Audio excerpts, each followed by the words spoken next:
Well, good morning, everybody. Welcome to Ellensburg, Washington, USA. The local time, 9:45 a.m. on a Monday morning, a very foggy, dark, gloomy Monday morning here. And we'll begin our lecture called Rocks of North America at the top of the hour at 10 o'clock. A little less than 15 minutes from now. So we always start early to make sure that we are functional, to say hi to a few folks, and I have a couple of quick stories for you this morning. So first things first, how are we doing? Are we functional?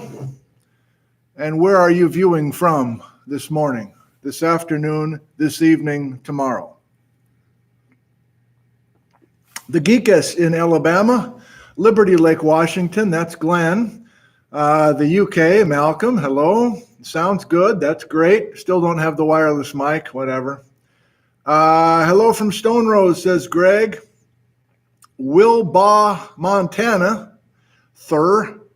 Greg's 5x5 in Seattle. Pekka is in Finland. Jacksonville, Florida. Eugene, they're scrolling by quickly now. Copenhagen, I caught there. I gotta get down here. Hang on, I gotta be able to track this. Come on, baby. Billings, Montana. Doc is in Idaho. The Netherlands. Tim, hello. Anna Rika is Lakau, Finland. Whoa, scrolling like crazy. How many? Oh, we got more than 200 already. Okay. Anders is in Denmark. Don's in Los Angeles, California. Cindy's in Austin, Texas. Gordon is in Glasgow, Scotland. Hello, Gordon. Kathy in Brisbane, Australia. John is from the Klamath Terrain. Tom is from sunny southern Utah. We haven't seen the sun here in more than a week, so maybe later this week. Looking forward to seeing a little sun. Kimmy's in Ellensburg, Washington. Heard of it? Foggy Prosser. Yes, Charles. Hello, Nick. David in Temecula, California. Lakhanpal from India. Hello. Wes is in Chelmsford, England. Oscar's in San Diego. Todd in the Peninsula Range, etc. Red Deer, Alberta. Many familiar places. Many of you are regulars from even before Christmas. John is in Erie, Pennsylvania. So seems like we're doing okay. It's almost 10 minutes to the hour. I have a little follow-up because many of you are regulars from before Christmas time when I was live streaming from home. In case you're new to us, I teach at the university here, but last year in 2020, I was live streaming from my home, which is just a few blocks away. And we did some stuff in the spring and some summer, and then into the fall, we were talking about exotic terrains. And I have a couple loose ends that I just feel like I want to follow through on. It was October, I think, that I was talking about an exotic terrain that is here in the Pacific Northwest, but was originally in Northern Europe. And I had the idea to not only talk about that geology, but also talk about my ancestry. And I shared in that live stream, I can't remember which one it was, in October, I shared this trunk, which is one of the trunks that Nick Zentner, so I'm named after this guy, Nick Zentner brought from Elm, Switzerland, a tiny village up in the Swiss Alps, Elm. And we know in our family history that Nick left Elm, Switzerland in the 1860s and somehow got to New Glarus, Wisconsin. That's where all my people are, in southern Wisconsin. So he was the guy who made the big journey and left all his brothers and sisters and his parents. But I shared with the live viewers back in October, here's a picture of Nick after about a decade of living in Wisconsin. We had never been able to find, so it was a family mystery basically, what exact year, maybe even what day did Nick Zentner leave Elm, Switzerland? What was his journey? Which ship did he take? which port did he land on? My dad and I were really interested in this, and I couldn't help with my limited internet skills figuring that out. So I share all this with you because Matthias is the hero of the story. Matthias in Switzerland, in Chur, Switzerland, which is not that far from Elm. And I was also including the fact that Elm, Switzerland is also famous for a tragic event. There was a big landslide that happened on September 11th, 1881. They were mining slate up above the little village of Elm, and it was a bad event, fatalities, including some of my family. But Nick, the guy that came over to the New World, had left in the 1860s, so he made it out before that tragedy.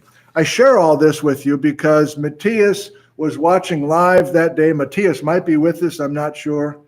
But Matthias got me in touch with Patrick in Zurich, and we solved the mystery. We figured out that Nick Zentner, Patrick showed me the original, book in the registry in the courthouse in Elm or something. I don't know. But April 4th, Nick left in 1864. Then with some help of some other folks, figured out that he got onto a ship called the Edinburgh, but he got onto the ship in Liverpool, England, and he arrived at Castle Gardens, which was the precursor to Ellis Island in New York, on, I'm forgetting now, May 1st or June 1st, I can't even remember. But we have that information. I'll never forget how our family was able to learn from you guys, including Matthias. Well, I get all that, I dredge all that back up because Matthias went to Elm in early December with his son and gathered a bunch of things from Elm for me and Liz and sent them. And a month later, the box arrived. It arrived on Friday when I got home. So I just want to thank Matthias and those that were kind of in on the story here. So Matthias is going through all sorts of rigmarole to get this box sent to us. He sends a beautiful postcard from that valley up in the Swiss Alps. Beautiful little note.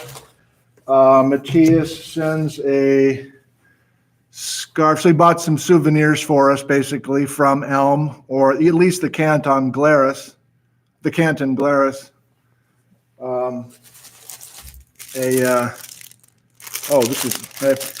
is a mask, a Swiss-made COVID-19 mask. How am I doing on time? I should wear it.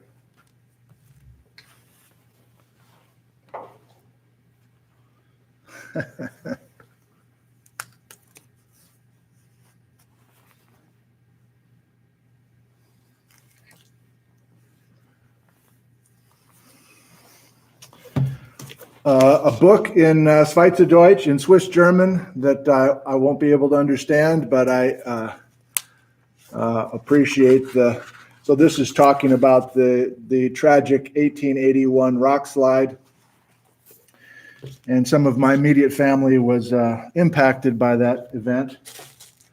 He even sent. This is Matthias now, visiting Elm. A month ago.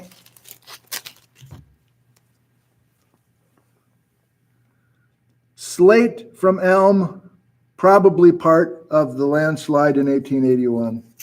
So we're talking about rocks today, so we're going to use this slate from the Swiss Alps above the homeland where all my people are.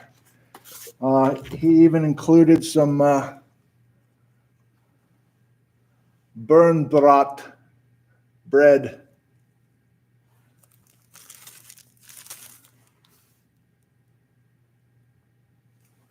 So I just wanted to give a little closure to those that were kind of invested, quote unquote, in the genealogy stuff. Many of you were very helpful by email with that.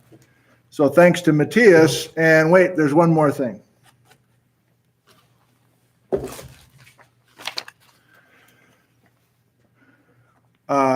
So Nick is the only guy that left for America, but he had brothers and sisters that stayed and lived their lives in Elm.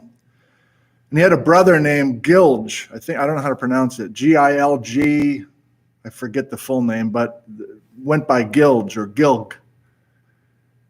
And if you were with us with the last live stream right before Christmas, do you remember what Randy in Seattle figured out how to get to me? A case of what? I used it to toast you all at the end of whatever live stream that was.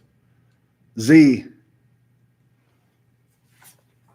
So Randy figured out that this is a well-known drink, carbonated kind of lemon-flavored water called Elmer Citro.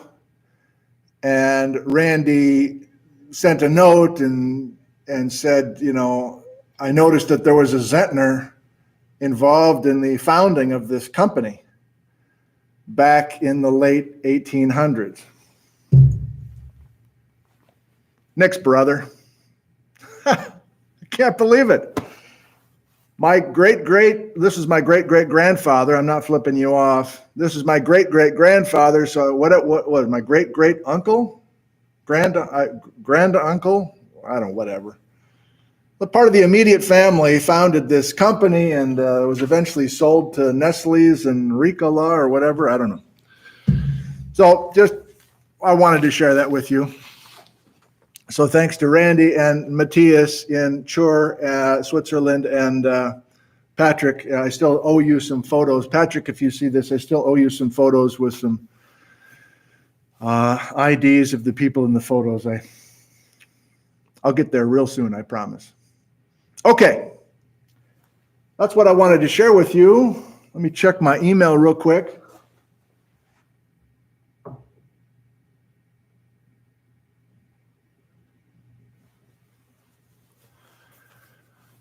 Got 3 minutes. Can I say hi to a few more?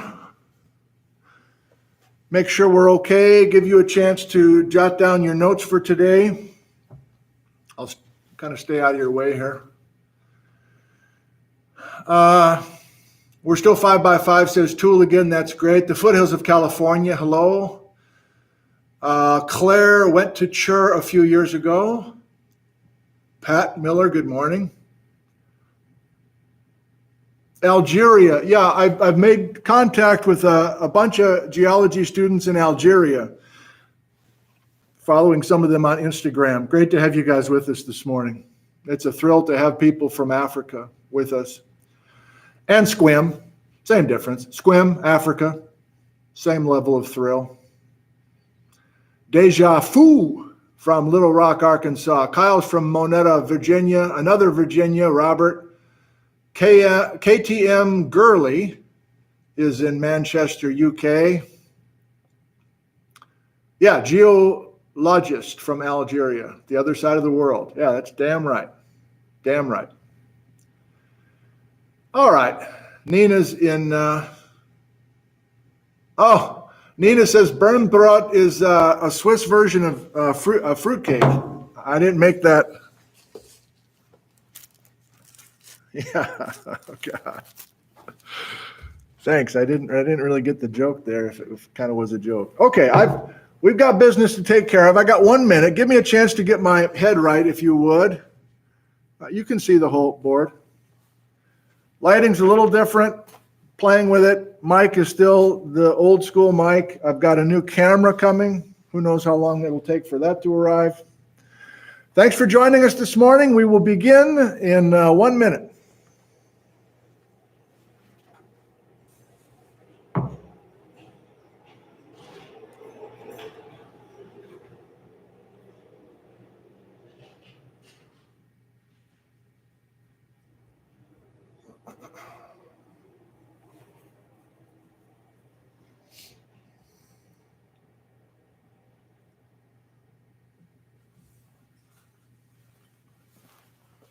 Hot mic.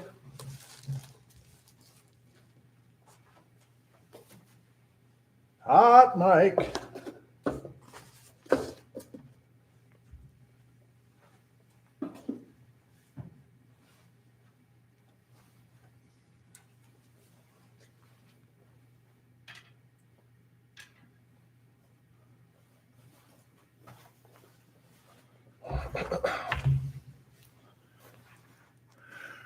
Well, good morning, everybody. According to my watch, it's 10 o'clock and we begin. I'm talking directly to CWU students. From this point on in our session, I'm talking only to our students.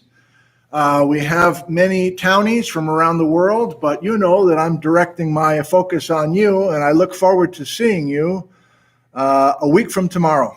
So this is 4 lectures this week, and we continue with nobody in the room, hardly anybody in the building. The custodians came in and cleaned up my mess. I offered to do it myself, but they insisted. They think things are a little slow for them as well, so they were looking for something to do. So the room is spotless. We're ready to go, and today our topic is Rocks of North America. This is lecture 4. We've had 3 already. Have you seen them? Many of you are on your game. Many of you are totally committed to this course already. And you're emailing me each day with the secret word or phrase. I know that you're locked in. We don't have everybody, but I'm trying to get as many as possible. And today is Monday, January 11th. I want to hold off on talking about the first quiz and a little bit more about the nuts and bolts of evaluating you. Let's wait till tomorrow for that. I feel like it's, we had a weekend here. We want to get back into it, and I want to dive in the best I can. However, before I do that, I have 2 announcements. One, make sure that you're registered for a one-on-one lab. We've already talked about that more than once. Today is the last day to add and drop classes. You have until 5 p.m. today to still adjust your schedule. Also, okay, I got more than 2 announcements. Also, I'm reminding you that there's nothing happening in your lab section this week. Normally, this is the week that we begin our lab sessions, but because we cannot meet face-to-face until next week, we're just putting that off until next week. So if you've got this weird feeling like you should be doing something for lab, I get it, but there's nothing for you to do for lab until next week, okay? And I will be seeing you next Tuesday, a week from tomorrow at 10 a.m. Finally, you remember that I'm requiring you to get this yellow book, and about 10 of you have gone to the bookstore or gone to their online site and purchased the yellow book for less than $10. And I shared with the townies as well that I'm holding off on making this available as a PDF because I want you to go and buy this because I want you to keep the bookstore in business. And those hardworking guys in custom publishing, Darren and Michelle, should be, having some sales. Well, after Friday's session, one of the townies emailed me and said, I would like to stay anonymous, but I would like to buy 25 of these books and give them to the students. And that person, I don't know if it's a he or she, insisted on staying anonymous. They have worked directly with the bookstore. So students, if you've already purchased this yellow book, you will be getting a refund if you haven't already. And the rest of you who haven't purchased this yellow book, I'm talking to CW students, I have one for you, and I'll be getting it to you next week. In the meantime, and this is for the townies as well, if you go to nickzentner.com and you go, so that's just nickzentner.com, right? You'll get to a homepage that looks like this. Click on the Geology 101 in the upper right.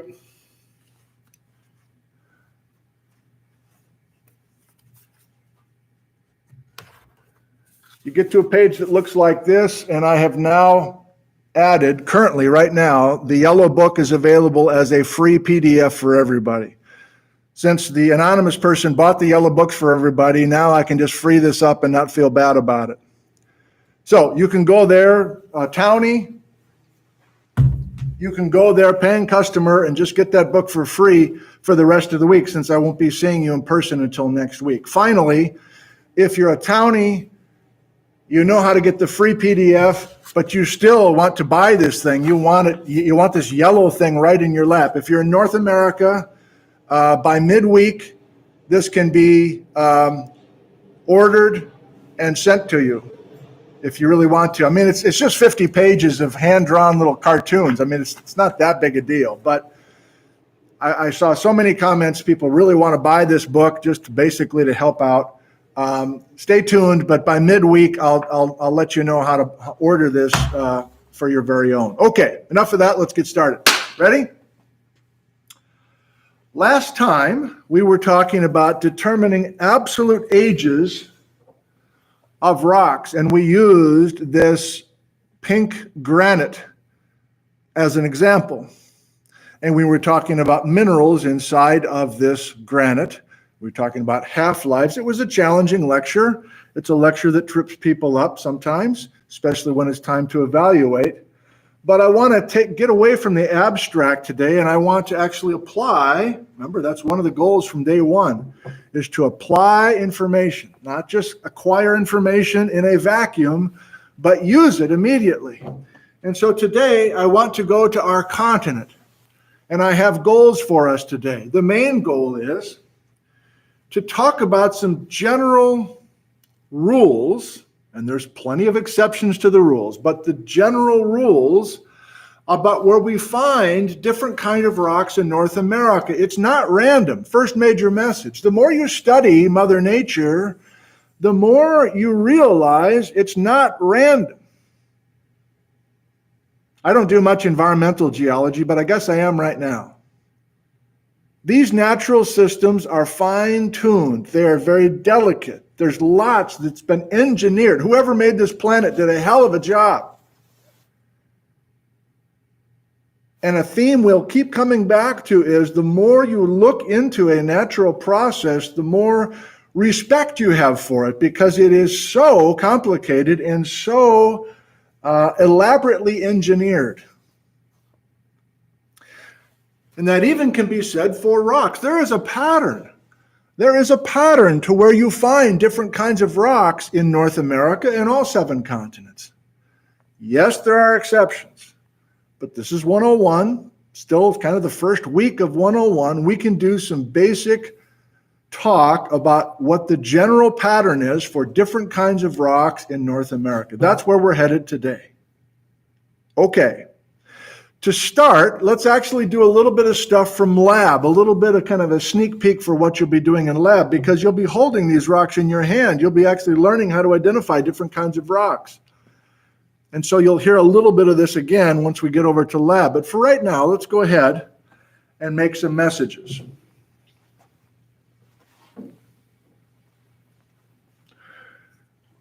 Rocks are composed of minerals. Rocks and minerals, not the same thing. Rocks and minerals, not the same thing. Almost always, rocks are composed of smaller constituents, and those smaller constituents are called minerals. Okay? So minerals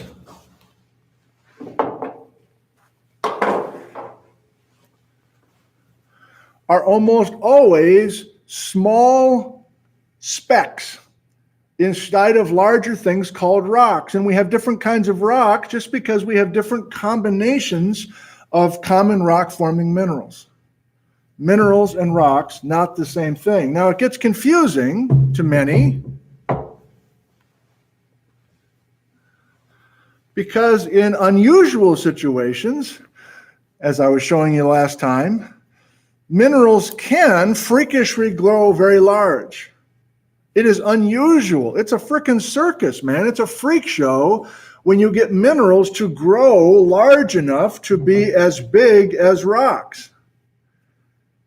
And quite often, if you have any intersection with minerals at all as a regular person, I guess it's in a museum or it's in some sort of gallery online, and you see minerals the size of my hand or my head or even bigger. But that is not the norm. So I think just size-wise, people get rocks and minerals confused because they're both about like this when you see them as a normal, regular, well-adjusted person. But for those of us who are not normal, not well-adjusted, not whatever else I said, we know that the minerals are almost always these teeny tiny things. So you have the message, I think, right? This is the usual look of minerals in the natural world. And if you have different combinations of these minerals, you get different kinds of rocks. That's the distinction. Well, the title today is Rocks of North America, not Minerals of North America. So we need to make sure we can separate minerals from rocks, and we also need to make sure we can separate different kinds of rocks. And we'll go back to another theme that I want to use the entire quarter with you. I'm not a term guy. I'm not a jargon guy. There's a time and a place for jargon. We have a whole geology major full of classes, full of detailed definitions and detailed jargon. And some of the townies might be sitting in with us and going, whoa, he hasn't even really defined what a porphyroblast is. What kind of a geology 101 class is this? Not the kind I teach. My philosophy as a 101 teacher, because I know that almost everybody's not going to go on in geology, is to remove the jargon. I see the jargon. I see the complicated lists of names and definitions and dates. I see that as a barrier to the audience, to the paying customers. I see it as a barrier. And so I remove it as much as I can, as opposed to building this wall between me and the accounting majors in the room. I mean, you can use these words as almost like a weapon. Like, do you know? Do you know what this word is? Because I do. Oh, you don't know what that word is? Okay. So I'm looking pretty good right now because I know the definition of this word and you don't. That's not what this is about. And believe me, plenty of people play that game. It's always bugged me. So in that spirit, we're going to write a bunch of words on the board right now in columns. It's a little game we're going to play. I'm going to involve the townies actively for a change during class time. And at first glance, it looks like I'm playing that game. Obsidian, rhyolite, pyroclastic, all words you don't know, Geology 101 student. But hang with me. There's a payoff for putting all these words on the board. It is not to put you away. It's not to kind of keep you at arm's length. I will be bringing you in the best that I can. Okay? That was the introduction. We're done with this board, maybe for good today. The old rickety chalkboard is going away. It's on its last legs, but I still love it. He goes to chalkboard number 2 out of 4 that are in the room. No big deal. Okay. I normally ignore the townies, and they know why, because I'm teaching 101. I'm not dealing with the international audience, but we got 800 people with us. And so everybody, and that's mostly townies, maybe a few paying customers, but mostly townies, get your caps lock on, please. And I'd like you to participate right now. And in the next 5 minutes, maybe 10 minutes, I'm just going to write a bunch of stuff down on this board. And I'm going to be going back and forth between this board and you. And your assignment, townie, is uppercase, typing one word. I don't want a whole bunch of words, just one word, and then hit return so that it enters into the live chat. You ready? Here's the game. Everybody give me your favorite rock name. What's your favorite rock? And I'm going to do something with all these rock words that are coming.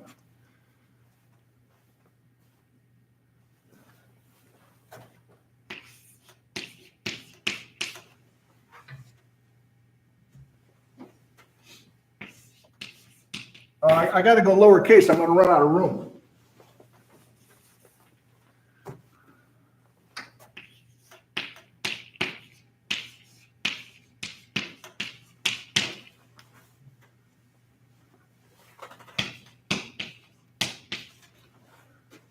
Oh, God, it's going way too fast.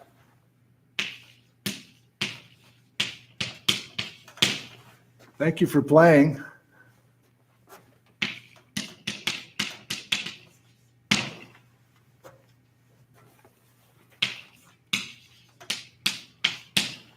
Now, if this was a normal time, oh,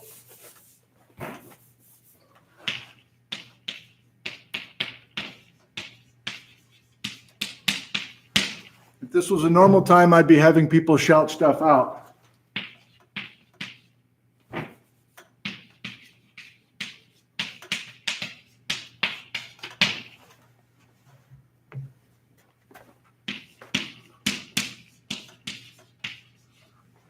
That scroll is really cooking still. I'll leave that one alone.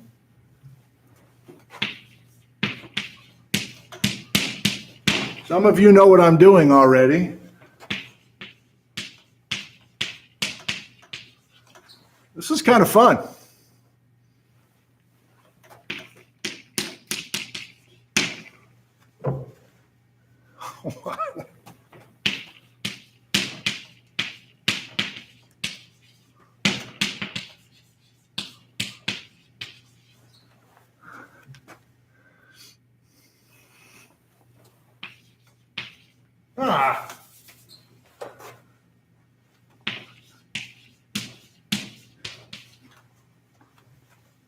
I'm going to keep going. This is too much fun.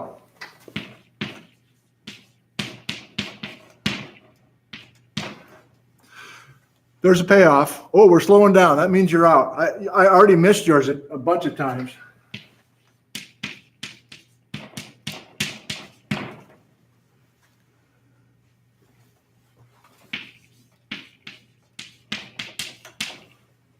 I'm not using the Japanese chalk because it's too crumbly. I promised Janet that I'd use this tougher stuff.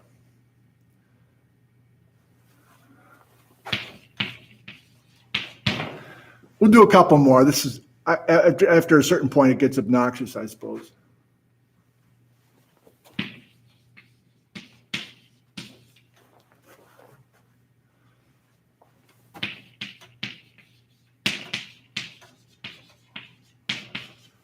Do you have a sense of what I'm doing with these columns?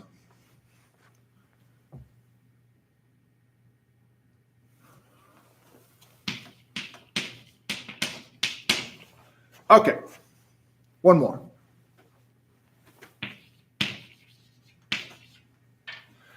Thank you for playing. Okay, what is the point? Point number one, this is intimidating. I'm done talking to the townies now. I'm talking back to you, customer, okay? 101 student. You're in geology, beginning geology class. You don't know any of these words, or very few of them. And even if you've heard of the word, you don't know what it looks like, probably. Sure, you can Google them and everything else, but this is kind of a foreign language, essentially, to you. So how can I make this less intimidating, more inclusive? Well, I think partly I can organize these words, and that's what I've done here. I've organized them into 5 columns. And I'm going to add a couple more here, but I'm going to use yellow for the column headings. And then that's not going to be good enough just to make columns. That's not going to do a whole lot. We're eventually going to draw, you've already lost the outline, but we're going to draw a cross-section together on the whiteboard of North America. And I want to give you a basic set of rules as to where we find these columns typically in a continental setting. Okay, so many of the townies, I think, have already figured this out.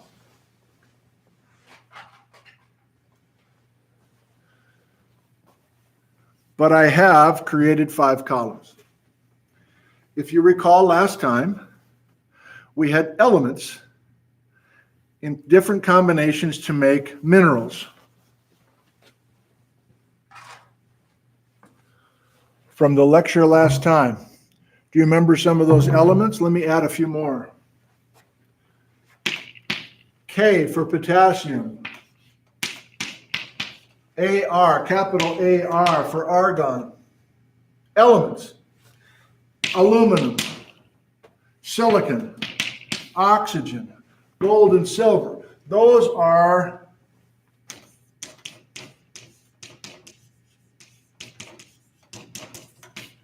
Elements, certainly not rocks. Elements, certainly not minerals.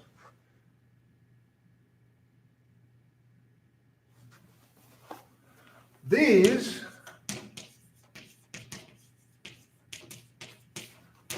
are minerals. What from last lecture can I add to this list? In other words, which mineral names do you already know from our absolute age date lecture? I won't wait, I'll just go for it. Quartz, remember? And muscovite is a mineral that's a close cousin. Muscovite is a close cousin to this mineral, that was the star of the show last time. Do you remember? Biotite, mica. Remember?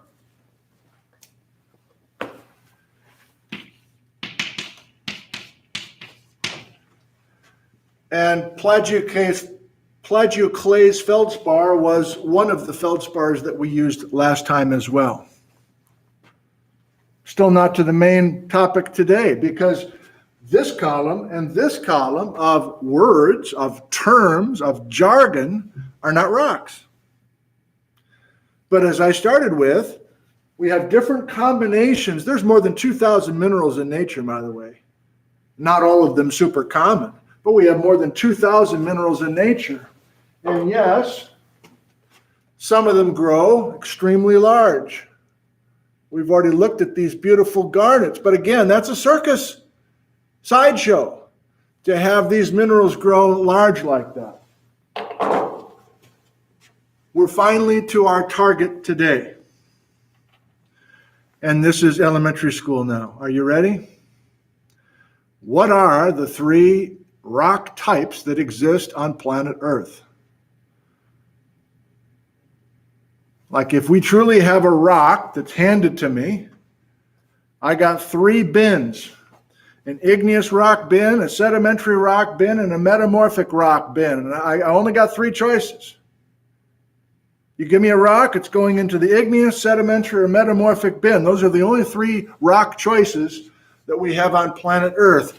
Actually, migmatite is a kind. No, actually, people, you're gone today. Leave. There is no actually today. We are unifying people. We're coming up with general themes. I'll say it one more time and I won't say it again. There are exceptions to almost everything I'm saying, not only today, but in this whole class. This is Geology frickin' 101. We're doing basic messages. Okay, good. So, igneous rocks, sedimentary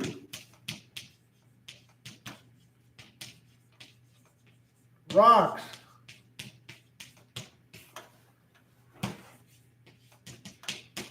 metamorphic rocks. Terrible penmanship, sorry. Yes, this is elementary. Yes, you should have all learned this long ago. But we don't teach much geology in this country. And even if you had an excellent grade 4 teacher, it's been a while since grade 4. So all of these names, and I could add another few dozen, are igneous rocks. All these names, same idea, are sedimentary rocks. All these guys, I could add more, are metamorphic rocks. Especially for lab, can I give you the most basic definition for each of these columns? We're done here. We're done with minerals. We're done with elements. We are, I'll make a, I will use the colored Japanese chalk just to see how crumbly it is and how visible it is. I kind of like the blue. I might use the blue a little bit more. We're not here anymore. We are to the right of the blue line. I'll give it to you verbally. All igneous rocks have one thing in common. They are cooled magma. Please write it down. That's the most basic. That's as far down as I can boil it. What? All igneous rocks Used to be magma, used to be liquid blobs of red hot stuff, and that stuff has cooled off. Let me show you the variations. Used to be magma, it's been cooled off. Used to be magma, it's been cooled off. Used to be magma, it's been cooled off. I'll give you two more.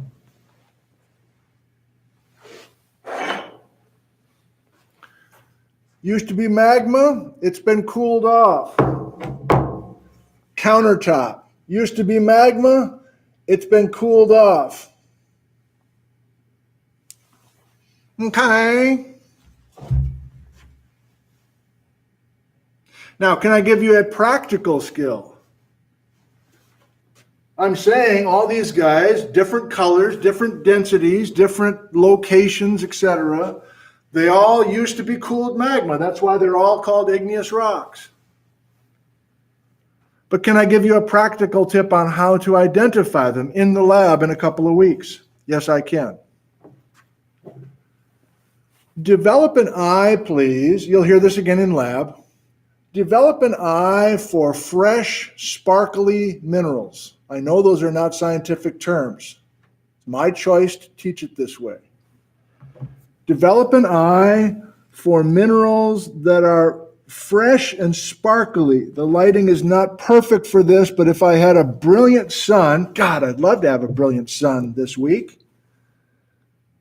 This works, doesn't it? As I rotate this, these are minerals. And as I rotate this, I think you can see that there is sparkly. The light is reflecting. Like, look at this guy right here. Right there. So I call those fresh minerals. You can't find it in a geologic textbook at all. But to me, for a non-science person, fresh, sparkly minerals is the phrase we want. And you can see the light reflecting off of these minerals. They look new. They look fresh. And so igneous rocks, I'm going to give it to you verbally. Igneous rocks have these fresh minerals, usually. All these igneous rocks I've showed you have these fresh, sparkly minerals. But they are randomly arranged. That's the biggest point. I don't care what color the igneous rock is. It's going to have fresh, sparkly minerals that are randomly arranged. There is no arrangement. That's the key message.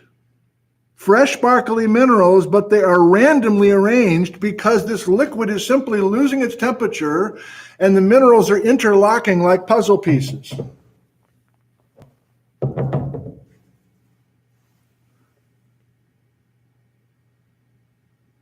That's truly how to identify an igneous rock. And that's all we're doing today. We're not caring about how to tell the difference between an igneous rock called andesite and an igneous rock called gabbro. That's for later on across the hall in the lab room. Just today, we're just trying to get a sense of these igneous rocks as a unit, as a whole. And this is not just North America, of course. This is all 7 continents. This is the ocean floor. Igneous, igneous, igneous. Moving on. Sedimentary rocks is a whole nother bin, right? A whole nother garbage can, right? I'm going to start chucking a bunch of sedimentary rocks. Let me switch it up. Let's skip over sedimentary for a second. Let's go to metamorphic. Why? Because the metamorphic rocks, so I just called an audible, okay?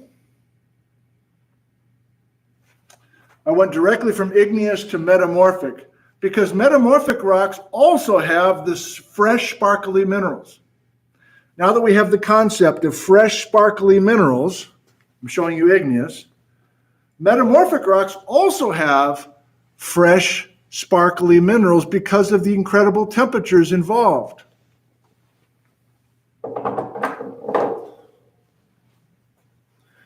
But there is not a random arrangement of these fresh, sparkly minerals in the metamorphic rocks.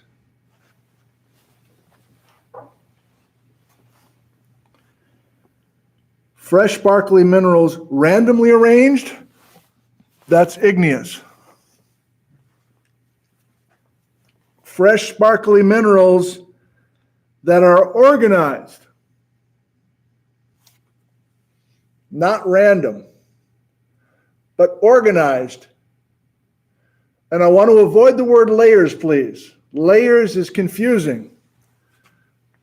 You'll see why in a second. Let's get rid of the word layers right now. I'm showing you two different kinds of rocks that have fresh, sparkly minerals, but the difference is random minerals, arranged minerals. Let me show you a few more metamorphic rocks that have fresh, sparkly minerals that have arrangement, organization of the fresh, sparkly minerals.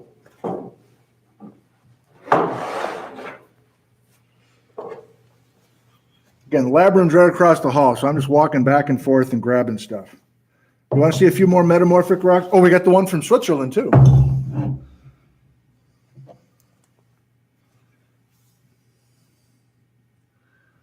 Fresh, sparkly minerals. Looking forward to having a better camera that can give better focus. But hopefully you can see we don't have igneous, random, metamorphic, organized.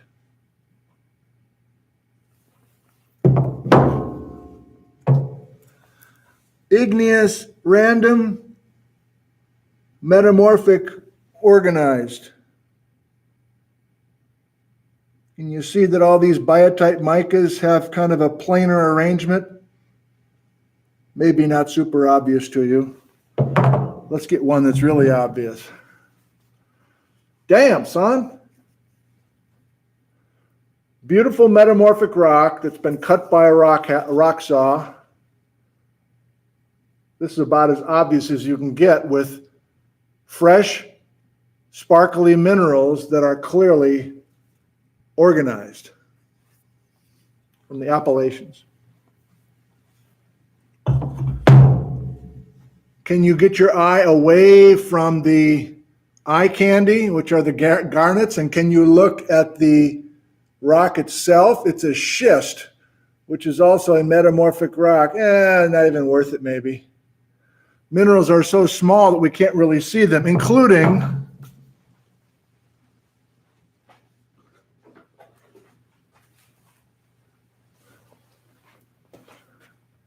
Elm, Switzerland.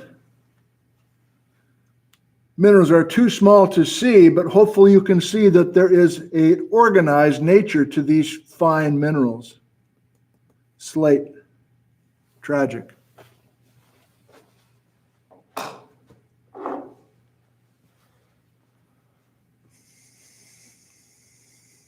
Not a rock.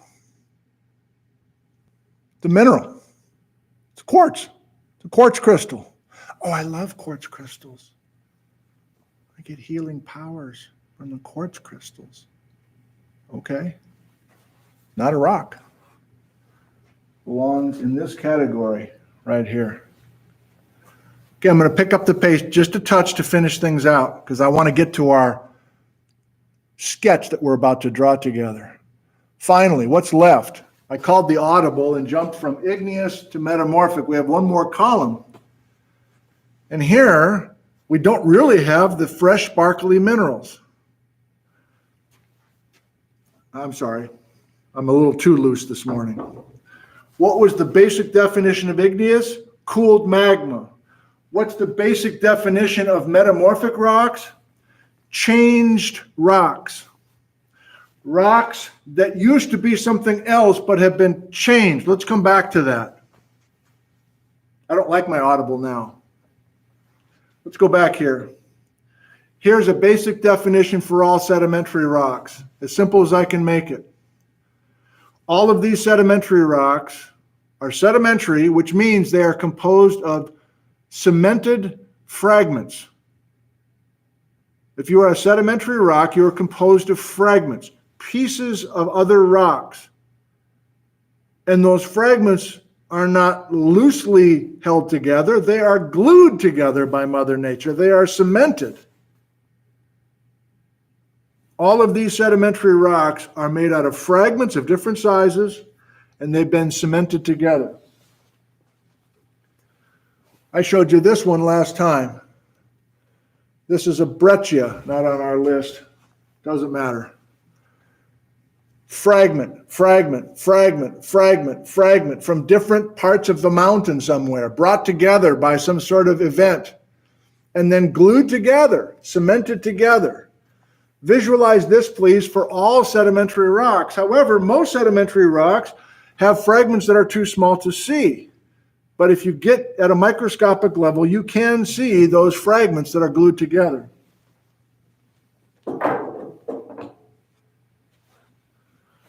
Like this. This is a silt stone. Don't worry about it. If it's not on our list, it's okay. We got a bunch here. All sedimentary rocks are composed of fragments. Oftentimes, the fragments are too small to see. But if we cut this silt stone, got it down to the right magnification, we would see individual grains of silt, little kitchen flower grains, holding this together.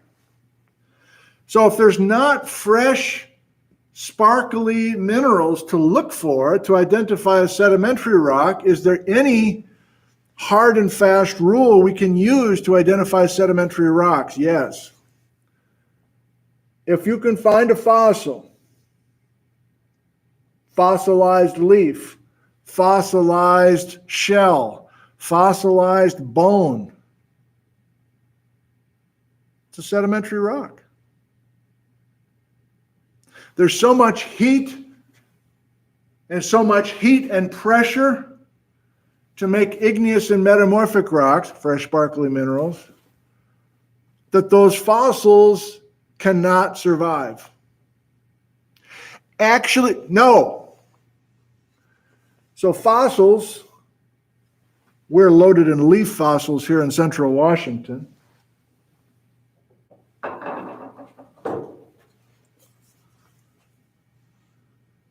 There's some shale, sedimentary rock, north of Ellensburg that's just chock full of these beautiful leaves from trees that lost their leaves 56 million years ago.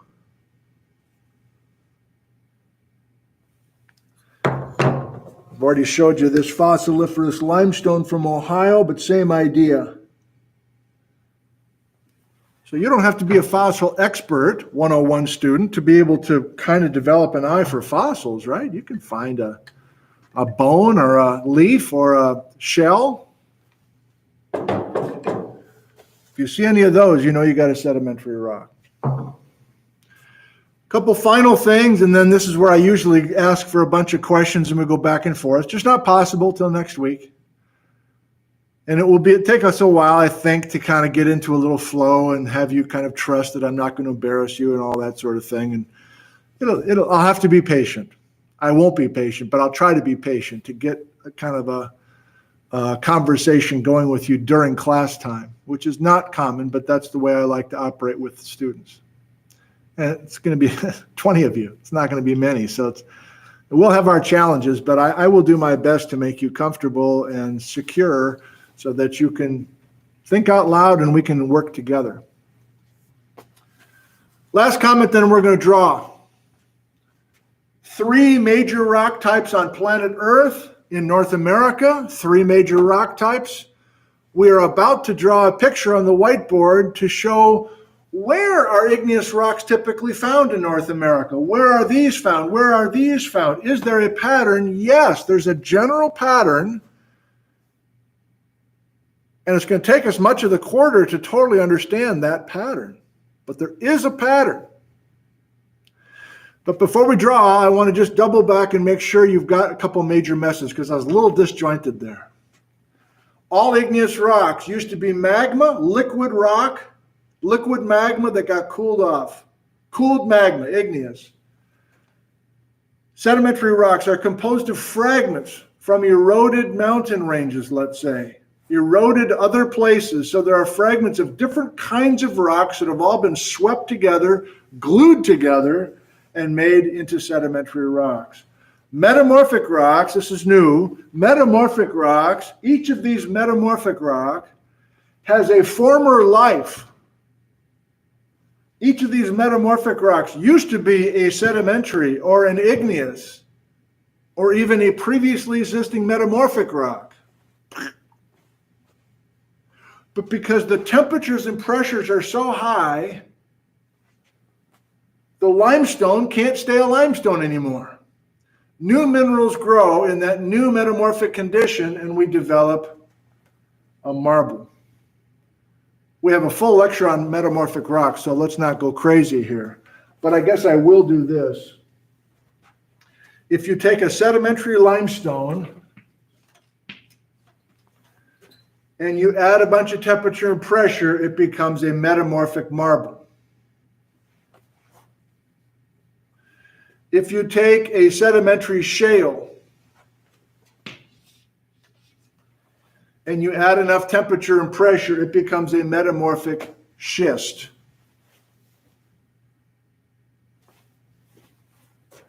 If you take an igneous granite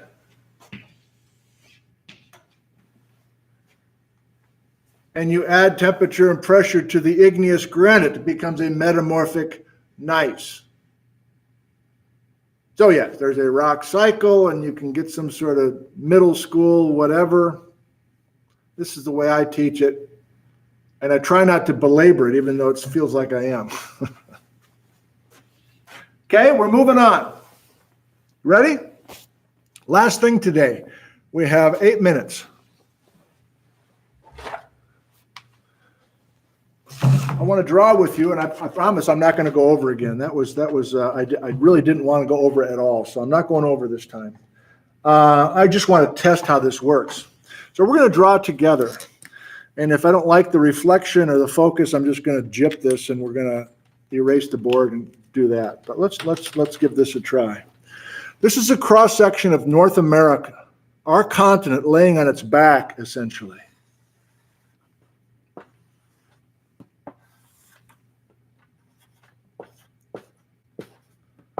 So give yourself some room. We're going to do a fair amount with this.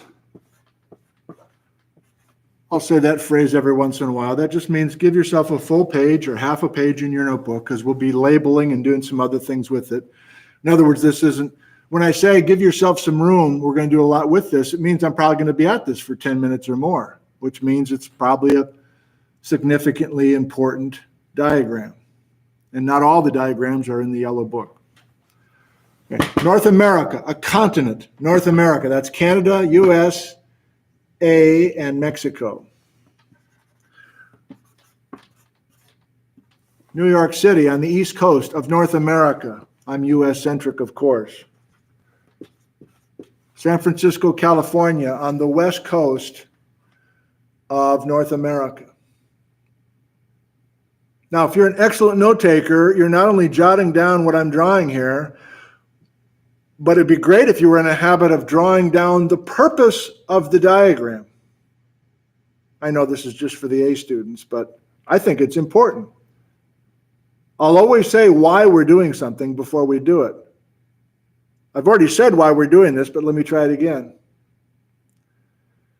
Can we show on our whiteboard a general pattern to where we find igneous, sedimentary, and metamorphic rocks? You're damn right. And I'm not going to use different colors for all three, although I'm tempted to do that. I just don't have time.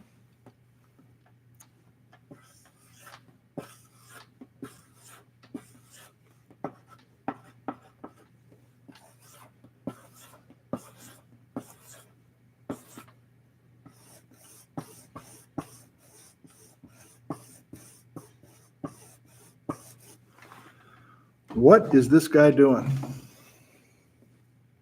Good question. What am I doing?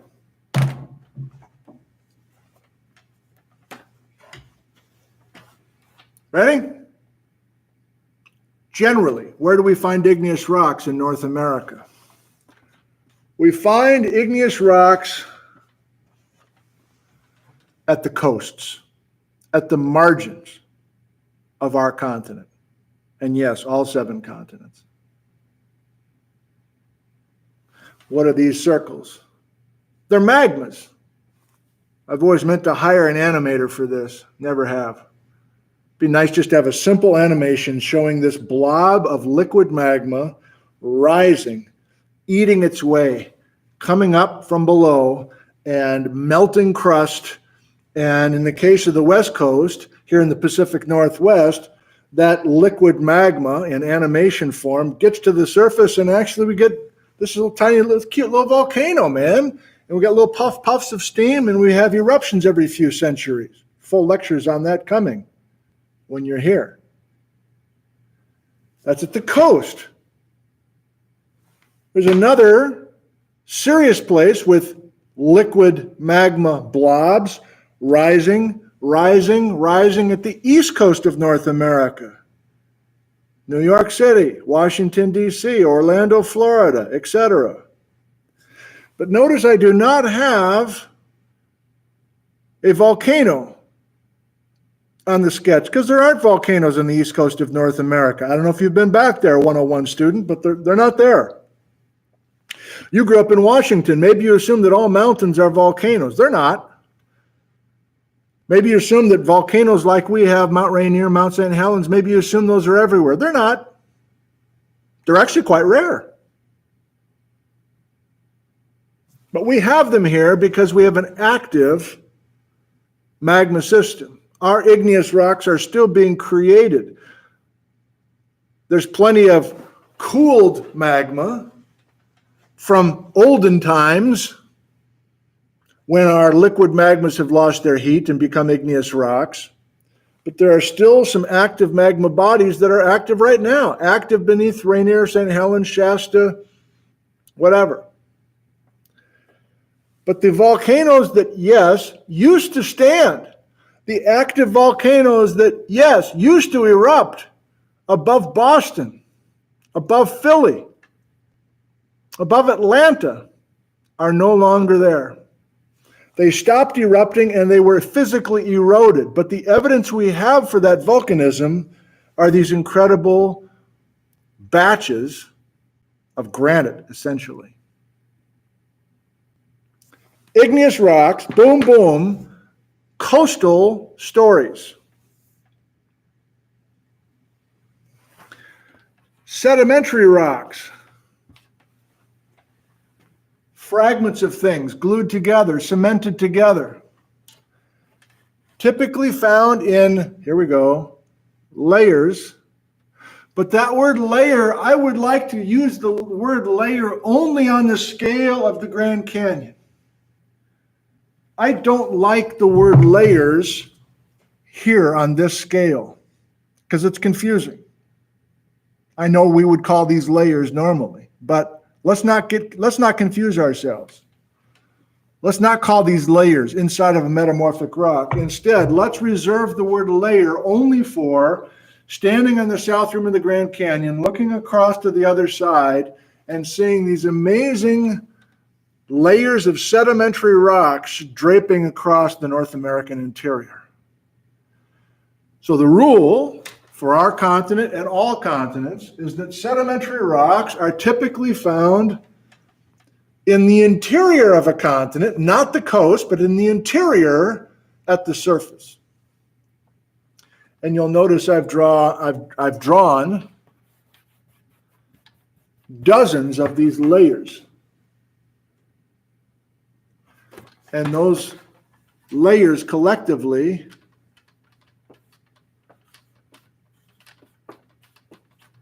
are called the platform of North America. This is confusing, so let me say it again before we run out of time. I got 1 minute. All of these sedimentary layers collectively are called the platform of North America. The platform of North America, all of these sedimentary layers of limestone, shale, sandstone, etc., that stretch across the interior like a bunch of blankets. No, like a bunch of rugs, like a bunch of Persian rugs, one on top of another. And finally,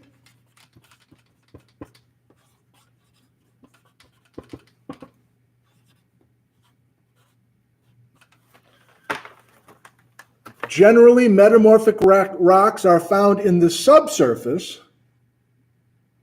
in the interior of a continent, and we call all that metamorphic rock the craton of North America. Sedimentary platform, metamorphic craton, all 7 continents have a craton, all 7 continents have a platform.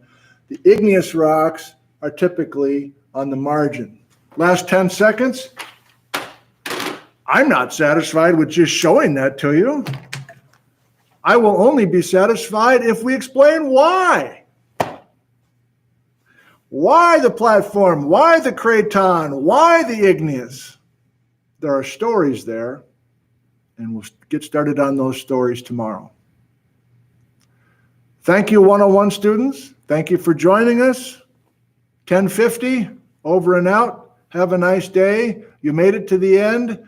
I need an email from you again. The subject word today is Swiss. Thank you. Goodbye. We have 900 townies with us. Feel free to stick around. We'll do a little bit of live Q&A right now.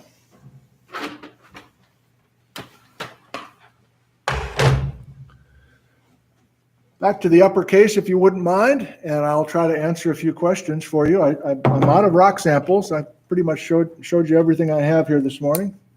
But we'll spend a few minutes, and then I have a tech person visiting me at 11. I've got an idea that I want to see if it's possible by talking to her.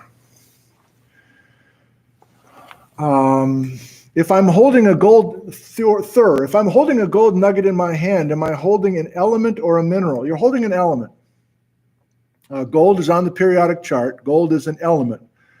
And to be a mineral, we need a combination of elements. So it's almost like, it is like, minerals are combinations of different elements. And these rocks are different combinations of minerals, which are themselves combinations of different elements. Is flint a metamorphic rock? Flint is not a word used out here, Claire, in the American West. I think of flint as the same as chert, and so chert is sedimentary. So I think the simple answer is sedimentary. But there's a lot of terms, especially in the kind of rock hunting world or the lapidary world, that are not exactly the same words that we have in academia. And so sometimes terms get used different ways. Again, the terms are a divisive issue as far as I'm concerned. But I realize I'm unusual thinking of it that way. What's a common example of a metamorphic rock from I see. So, I would, once we get to these high-grade rocks like metamorphic gneisses, you often have multiple metamorphic events, or a schist. If you're really interested in different versions or different, it's the word I want. Kathy, come on in. Come on in.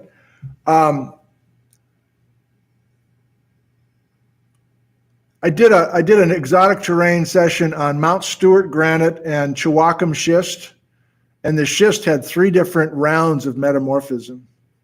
So I would think of that schist being metamorphosed each time and getting a little bit more. Let me grab my mask quick. I'm going to do a few more live questions with these guys, and then I'm curious what options we have here. Thank you for coming in today. You bet. Wayne, I'm really confused about jade. I had again, I'm referring to stuff I've done earlier, but it might be helpful. I had Chris Mattinson come over and talk about jade, but he didn't really talk about jade. He talked about all sorts of different kinds of green rocks north of Ellensburg. And so I still, even with Chris's visit, I don't know how jade is separated from the world of serpentine and serpentinite and peridotite. It's on my list. Yeah, a bunch of people want to know about jadeite and nephrite. Yeah, I need to learn more because there's a big audience for that. Are strata the layers we don't want to mention? Yeah, strata is most commonly associated. William Strata Smith for our UK viewers. He's looking at platform. He's looking at these large scale layers. So stratigraphy is the is the word there. Let's do 3 more, and then I'm going to visit with Kathy here.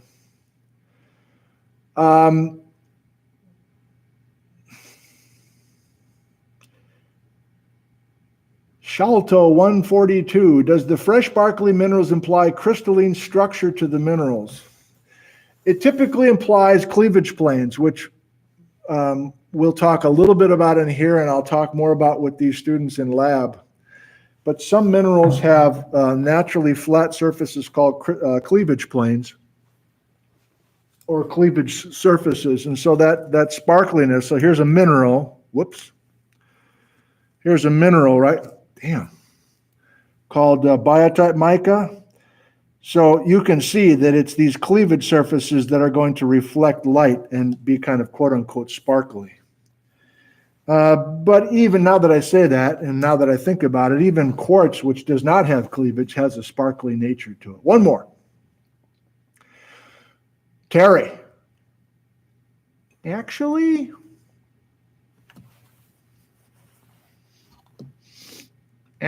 what about the basalt in Lake Superior? That doesn't really...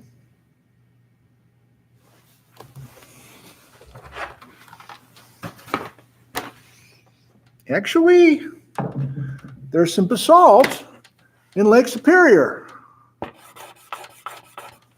You're right, Terry. And that's why it's an exciting story. You want it? 1.1 billion years ago, North America tried to split apart, kind of like today. And 1.1 billion years ago, there was a crack. It was a failed rift system, but before it was failed, it was an active rift system.